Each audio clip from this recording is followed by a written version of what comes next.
오늘은 에스겔 10장 15절에서 22절까지 말씀 묵상합니다.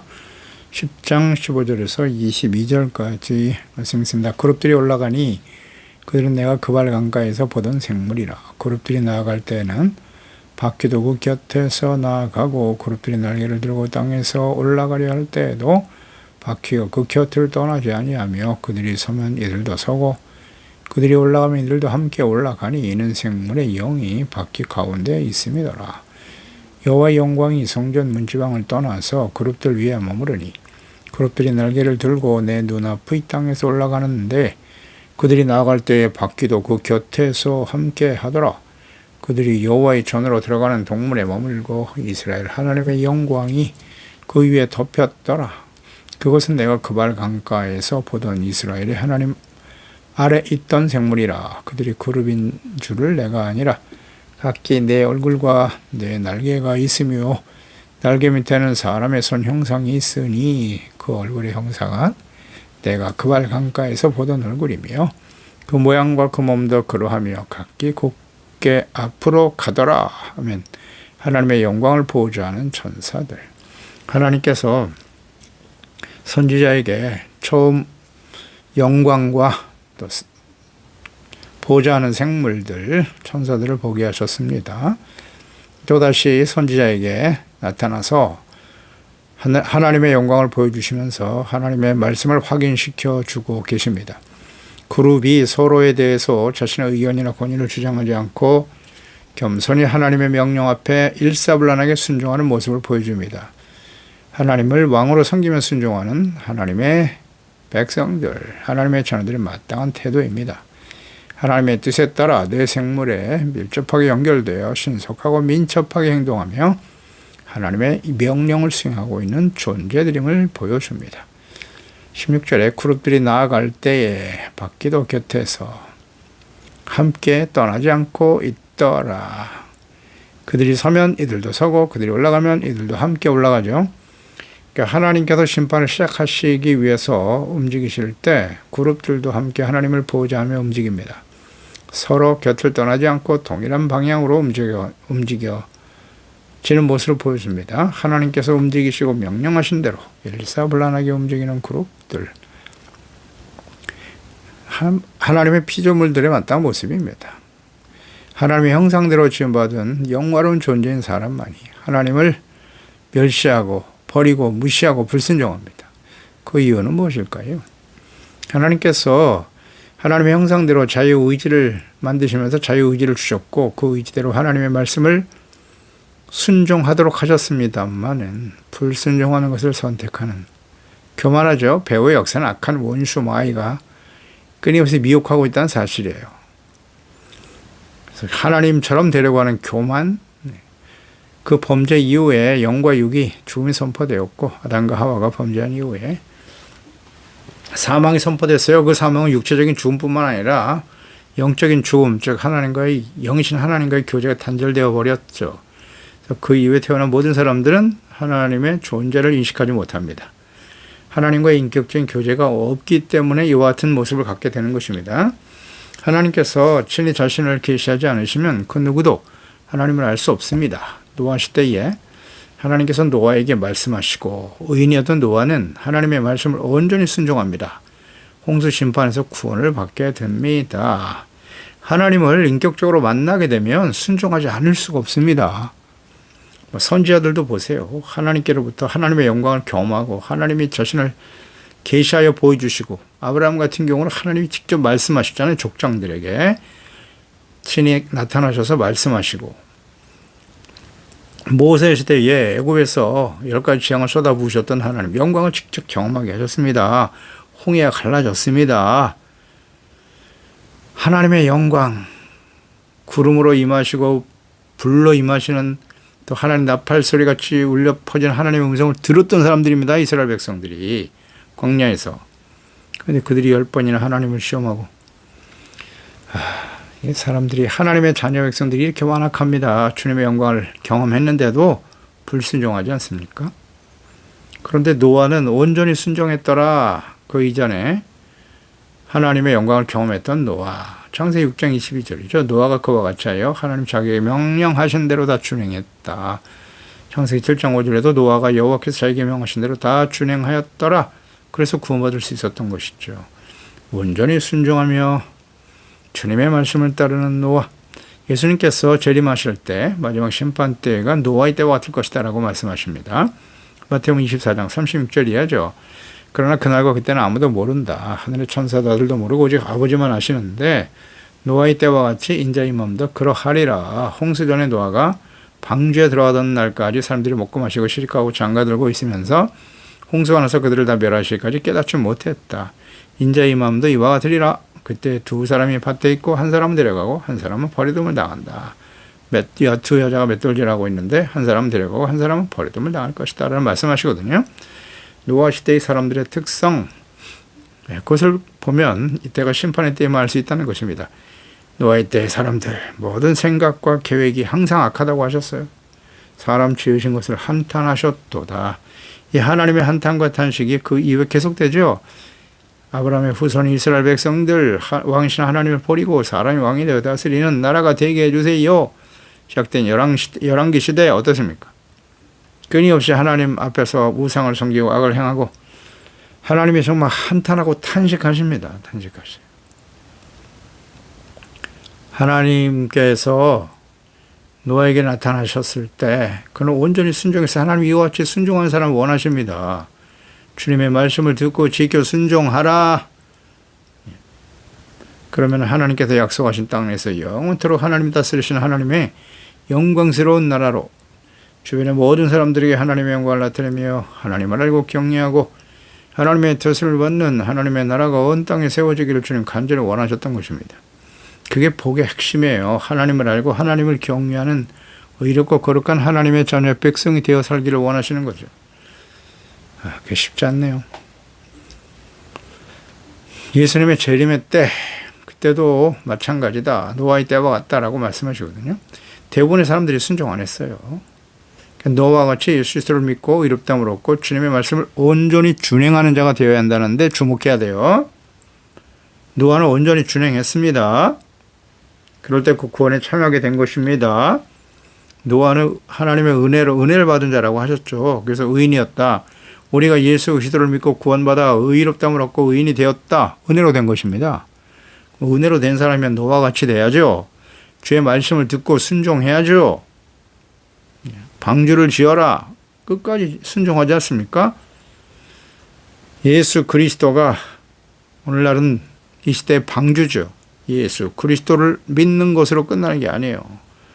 믿음이란 하나님을 알고 그리스도를 알고 그분의 말씀에 동의하고 순종하는 것까지예요.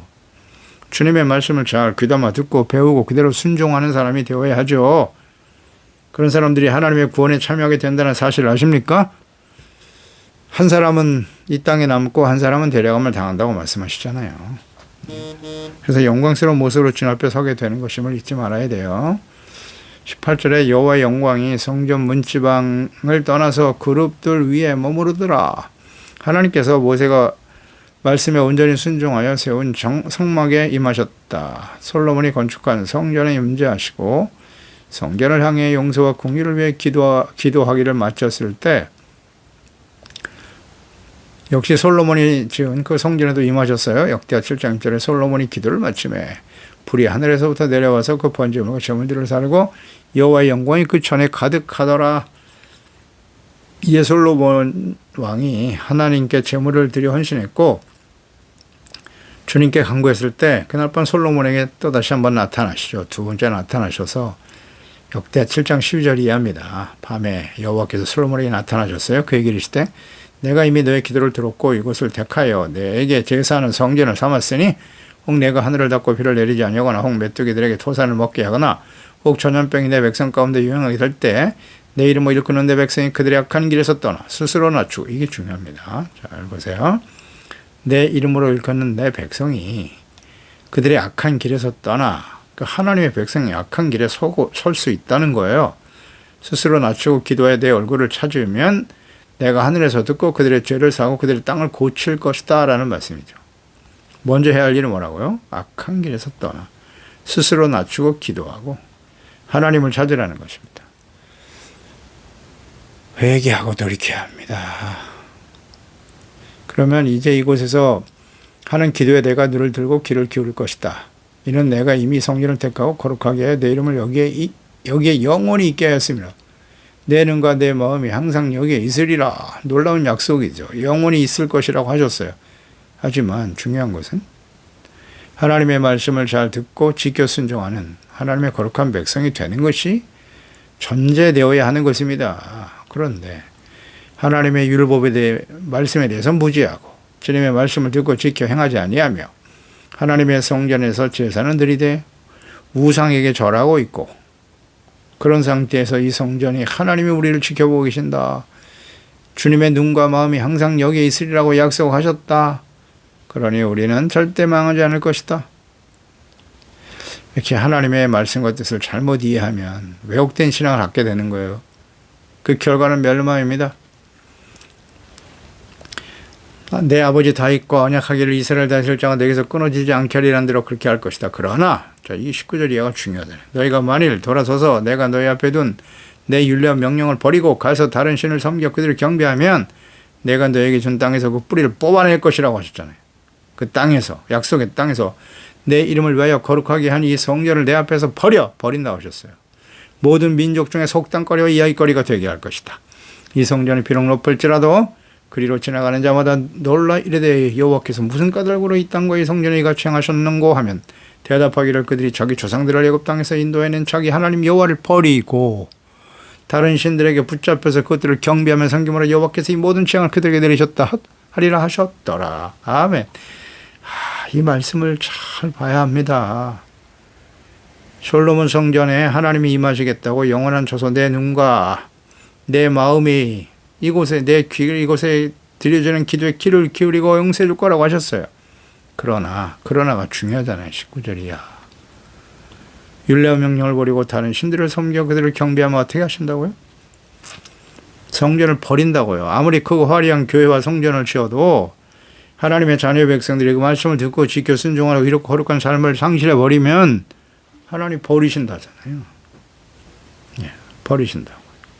과거에 그 캐톨릭의 크고 화려한 성당들을 보세요. 그 화려한 성전을 지으면 뭐합니까? 하나님의 말씀을 따르지 아니하고 악을 행하고 우상으로 가득한 전을 만들어 버렸어요. 어떻게 됐어요? 그 성전들. 사람들의 이야기거리가 되고 만 거예요. 그냥 관광으로 돈 버는 관광지가 되어버렸어요. 교회가. 오늘날 이 시대의 교회의 모습은 어떻습니까? 마찬가지예요. 그렇게 흘러가고 있는 겁니다. 크고 화려한 성전을 지어놓고 그것을 자랑스럽게 여기고 그게 하나님을 기쁘시게 하는 일이라고 생각하면서 세속주의 온갖 재물이 우상이 되어버렸죠. 사람들이 우상이 되어버렸어요. 하나님의 영광이 예루살렘 성 동편의 산에 머무시다가 온전히 떠나버리시네요. 그리고 후에 이스라엘이 범죄에 대한 심판의 기간이 끝나버리잖아요. 19절에 여호와의 전으로 드러난 동물에 머물고 이스라엘 하나님의 영광이 그에 덮였다. 하나님께서 심판하기 위해서 임하시는 거예요. 이스라엘 백성들은 하나님의 진노의 심판에 의해서 멸망되고 바벨론의 포로로 잡혀갔지만 하나님의 영광과 함께 다시 예루살렘으로 또한 돌아오게 될 것이다. 이런 의미의 말씀도 하신 거죠. 그러나 연단의 과정은 반드시 거쳐야 돼요. 하나님의 공의, 죄에 대해서 징계를 통해서 연단을 받아야 돼요. 회개하고 돌이킬 때 용서해 주시는 겁니다. 그러니까 예수님을 버리고 2000년 동안 방황하던 백성들을 다시 회복시켜 주시는 하나님. 이 영원한 하나님의 언약 때문에 그래요. 언약 때문에. 그런데 이들이 하나님의 아들 예수 그리스도를 여전히 인정하지 아니하고 오히려 그리스도인들을 박해하고 있잖아요. 어떻게 될까요? 마지막 기회를 주시는 겁니다. 이스라엘. 1948년에 독립되고 지금 한 세대가 지나갔어요. 참고 계시는 거예요, 지금 하나님께서. 그런데 그리스도를 여전히 영접하지 않고 예수님을 그리스도로 인정하지 않고 박해하고 있다? 심판이 거기서부터 시작될 거예요. 마지막 기회인데. 쉽지 않아 보입니다. 성전을 떠나시는 하나님 긍휼 없는 심판이 시작되는 거예요. 이후에 다시 회복될 하나님의 영광과 하나님의 나라에 대한 하나님의 기대와 소망, 크고 화려한 교회와 성전을 자랑하지만 온갖 불의와 우상으로 가득한 교회에서 떠나시는 하나님의 영광, 요한계시의 록의 심판이 역사 속에 실현될 거예요. 마태복음 24장 14절 이 천국복음이 모든 민족의 증언되기 위해서 온 세상에 전파되는데 그때가 끝이 온다고 하시면서 24장 32절 이하에 무화과나무의 비유를 배워라. 나무가 연화해지고 가지가 연해지고 잎사귀를 내면 여름이 가까운 줄 알지. 이와 같이 너희도 이 모든 일을 보거든 인자가 가까이 곧 문 앞에 이른 줄 알라. 내가 진실로 내게 말하노니 이 세대가 가기 전에 일이 다 일어나리라. 천지는 없어질지언정 내 말은 없어지지 아니하리라. 그러나 그날과 그때는 아무도 모른다. 아버지만 아신다고 하시네요. 보세요. 이 모든 일을 보거든 인자가 가까이 문 앞에 이른 줄 알 것이다. 그 마지막 때에 일어날 징조들이 이렇게 많이 시대 속에 발생되고 실상황 속에서 현실에 나타나게 되고 무엇보다도 이 무화과나무의 비유를 배워라. 그래서 이 무화과나무를 이스라엘로 이해하고 묵상하고 이스라엘의 독립과 연결해서 보게 되는데요. 글쎄 그게 뭐 무리한 해석은 아닙니다. 상징적으로 그렇게 해석할 수밖에 없는데 그때의 끝이다. 이것은 마태복음 24장 14절과 연결해서 묵상을 해보면 전체적으로 묵상해보면 그 마지막 때 끝이 언제냐면 복음이 전파되는 거예요. 천국복음이 모든 민족에게 전파되고 온 세상에 전파될 것이다. 그때 끝이 온다고 하셨거든요. 근데 그때가 이제 무화과나무의 비유 이런 모든 일들이 일어나면 가지가 연화해지고 잎사귀가 내면 여름이 가깝다. 인자가 가까이 문 앞에 이른다. 연결해서 묵상해 보세요. 이게 무슨 의미인지. 이스라엘이 독립된 1948년 이후에 이 복음이 땅끝까지 전파됩니다. 3차, 4차 산업혁명, ICT 산업의 발전으로 인해서 괄목할 만한 놀라운 변화가 20세기에 일어납니다. 그때부터 복음 확산되기 시작해요. 온 세계에 전파되고 증거되더라. 이게 우연한 일입니까? 연결해서 묵상을 해봐야죠. 그때 이후로 부흥이 일어나는 겁니다. 이거 얼마든지 이해할 수 있어요. 복음이 확산되고 전파됨으로써 이제 그때 끝이 온다는 거죠. 그렇게 이해하면 돼요. 이거 뭐 크게 무리한 해석이라고 보지 않습니다. 온 세상에 임하실 하나님의 영광, 하나님의 아들 그리스도께서 친히 사람의 모습으로 이 땅에 임하셨어요. 하나님의 영광이 하나님의 전에 임했다. 이슬 가운데 임했다. 이제는 예수 그리스도 안에 하나님께서 임하여 계시는 겁니다. 진히 하나님의 아들이 사람의 모습을 가지고 오셨다고요. 주의 영광을 나타내셨습니다. 요한복음 1장 14절 말씀이 육신이 되어 우리 가운데 거하시며 우리가 그 영광을 보니 아버지의 독생자의 영광이 은혜와 진리가 충만하다고 증거하고 있잖아요. 요한복음 14장 8절 이하에도 빌립이 이르되 주여 아버지를 우리에게 보여주세요. 그리하면 족하겠습니다. 예수께서 이르시되 빌립아 내가 이렇게 오래 너희와 함께 있을 때 내가 나를 알지 못하느냐? 나를 본 자는 아버지를 보았거늘 어찌하여 아버지를 보이라 하느냐? 내가 아버지 안에 거하고 아버지는 내 안에 계신 것을 내가 믿지 아니하느냐? 내가 너희에게 이르는 말은 스스로 하는 게 아니야. 아버지께서 내 안에 계셔서 그의 일을 하시는 것이다. 아버지께서 함께 하셨다는 거죠. 내가 아버지 안에 거하고 아버지께서 내 안에 계심을 믿으라. 그렇지 못했거든. 행하는 그 일로 말미암아 나를 믿으라. 예수께서 행하신 그 놀라운 기사와 이적들을 보라. 이게 사람이 할 수 있는 일인가? 죽은 자를 살려내고 모든 병든 자를 치료하고 귀신들을 쫓아내고 이건 하나님께서 함께 하시지 않으면 할 수 없는 일입니다. 이게 믿어지지 않거든. 행하는 일로 말미암아 나를 믿으라고 주님께서 강조하시죠. 그러니까 예수 그리스도께서 십자가에서 구원을 완성하시고 하나님 보좌로 가셨고 성령님을 보내주셔서 복음이 온 땅에 전파되게 하시는 거예요. 사도행전 1장 8절이죠. 오직 성령이 임하시면 나의 권능을 받고 예루살렘으로부터 시작해서 유대, 사마리아 땅끝까지 이르러 나의 증인이 될 것이다. 그러면서 이 복음이 온 세상에 모든 민족이 온 세상에 전파되고 있는 것입니다. 그러면 그때가 마지막이다. 그때 심판이 시작이 될 것이고 예수님의 재림과 이제 마지막 심판이 이루어지게 되는 거예요. 그러니까 예수님이 재림하시는 건 추수하러 오시는 거예요. 알곡은 거두어드리고 가라지 이 땅에 남는 겁니다. 많은 교회가 이 땅에 남을 거예요. 잘못된 믿음을 가진 사람들이죠. 전혀 준비되지 못한 과거의 이스라엘 백성들이 바벨론에서 멸망을 당하는 것처럼 전쟁으로 천재지변 마지막 심판이에요. 이것은 온 지구상에 임할 하나님의 심판입니다. 이루어질 것입니다. 여러분 느껴지십니까?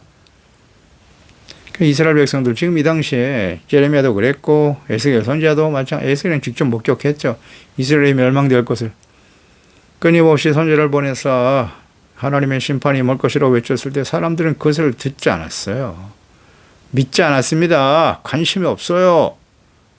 그냥 오직 우상숭배, 자신들에게 승리, 평안, 축복을 주신다고 하는 거짓 선지자들의 말만 듣고 전혀 준비되지 않고 회개하고 돌이키지 않다가 결국 멸망의 길을 가고 말잖아요.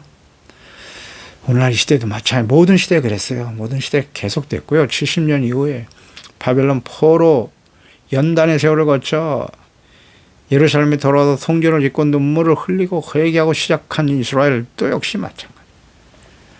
하나님의 아들이 직접 보내줬는데 그 아들을 십자가에 못 박는 거 보세요. 하나님의 백성이 그런 짓을 하는 겁니다. 아유, 오늘 하나님의 자녀들도 마찬가지죠. 뭐가 다르겠습니까? 이스라엘 아직도 돌이키지 않잖아요. 2000년이 지났는데도. 진짜 완악합니다. 하나님의 자녀 백성들이요. 그래도 심판이 이 땅에 쏟아지는 거예요. 심판의 목적은 회복에 있어요. 회복. 하나님의 나라의 회복.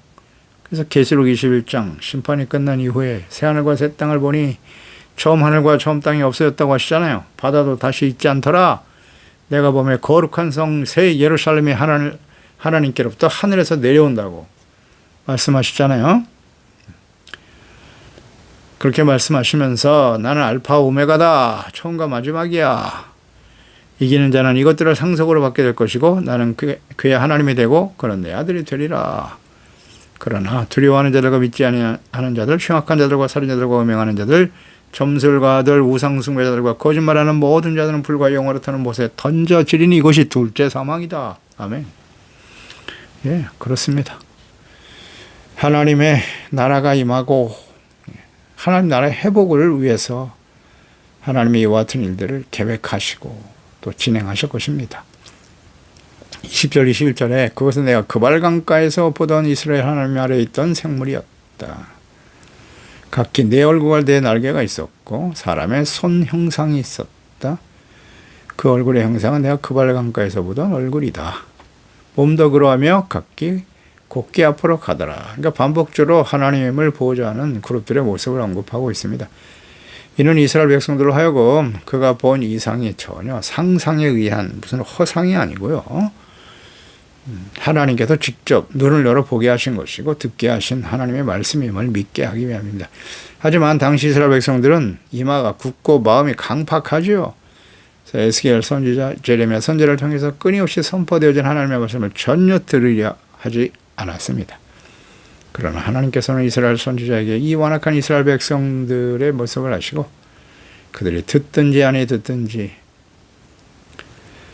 최선을 다해 전파하고 증거하라고 말씀하십니다. 네, 이게 마지막 때의 선지자들의 사명이에요. 오늘날 이 마지막을 향해 달려가는 이 시대에 이 선지자들을 통해서 주셨던 이 말씀 심판과 회복인데요. 책망이잖아요. 책망. 요한계시록 마지막 심판이 임박한 그 시대에 하나님께서 소아시아 일곱 교회 마지막 때의 교회 모습이에요. 하시는 말씀. 이건 정말 계속 들어야 돼요. 어쩔 수 없어요. 선지자를 통해서 계속 말씀하셨거든요. 그러니까 이 시대에 그 말씀을 들어야 돼요. 회개하라. 열심을 내라. 이기는 자가 되라. 약한 원수마귀의 싸움이라는 거 잊지 말고요. 회개하고 돌이켜서 성령의 교회들에게 하시는 말씀을 듣고 깨어 준비되어지 거룩한 삶, 경건의 훈련에 힘쓰면서 제 말씀을 듣고 지켜 순종하는 성령의 인도하심을 따라 거룩한 하나님의 자녀로 준비되어지는 저희들이 되어야 할 것입니다. 그렇습니다. 하나님 아버지, 오늘도 이 선지를 통해서 외치시는 하나님의 말씀, 하나님의 심판에 대해서 말씀하시죠. 왜 그렇게 되었습니까? 하나님의 백성들이, 그 하나님의 백성들이 그 성읍에 그들의 삶에 온갖 우상과 폭행과 살인과 이방인들보다 더 악한 일들이 자행되고 있었습니다. 그것을 선지자를 통해서 깨닫고 회개하고 돌이켜 구원을 받으라고 외치고 계시지만 거부하죠. 결국 하나님의 긍휼없는 심판이 임하게 될 것이다. 그대로 성취되었습니다. 역사 속에. 이것은 모든 시대에 마지막 하나님의 심판인 임박한 시대 하나님의 백성들의 완악한 특성이기도 하죠. 오늘날 이 시대 역시 그 길을 가고 있습니다. 주여, 이런 시대에 우리가 살고 있습니다. 선지자를 통해서 끊임없이 선포하시는 이 말씀을 들을 때 그들은 어떤 생각을 했을까요? 하나님의 자녀 백성들. 듣지 않았어요. 듣기 싫어했습니다. 그리고 오직 눈앞에 보이는 재물, 우상, 자신들에게 유익을 주고 그 많은 재물과 힘이 우리에게 평안과 구원을 줄 것이라고 생각했겠죠. 그 우상들이 말입니다. 오늘은 뭐 재물이 우상이죠. 인간의 지혜와 능력을 우상으로 섬기며 얼마나 교만한지요. 그것이 우리를 안전하게 지켜줄 거야? 그렇지 않습니다. 주여, 기도합니다. 이 말씀을 듣는 하나님의 자녀들만큼이라도 근신하여 깨어있게 도와주시옵소서. 주님이 원하시는 것은 하나님이 다스리시는 하나님의 나라, 의롭고 거룩한 하나님의 자녀, 백성으로 살아가는 거예요. 주여, 기도합니다. 주의 성령께서 친히 새 마음, 새 영을 부어주셔서 하나님의 말씀을 듣고 지켜 순종하는 우리의 몸을 하나님이 기뻐하시는 거룩한 산 제물로 드리는 살아있는 예배, 하나님이 기뻐 받으시는 예배자로 주님 앞에 설 수 있게 도와주세요. 예수님의 이름으로 기도드리옵나이다. 아멘.